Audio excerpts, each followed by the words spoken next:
பசியாரும் பகைவனை கண்டு மனமென்று மகிழ்வது ஏனோ? விழியோர காணல் கண்ணீரில் பொய்யும் மெய்யாகுதோ? கரையில் தன் நிழலினை கொண்டு அதை தேடி அலைவது ஏனோ? அறியாமையாலே மண்ணெங்கும் இன்பம் உண்டாகுதோ?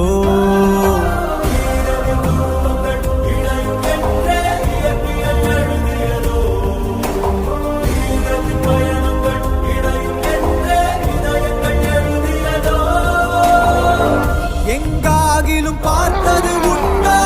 தீ நீருடன் சேர்ந்தது உண்டோ? யார் யாரினை விழுங்குவர் என்பதை சொல்வாருண்டோ?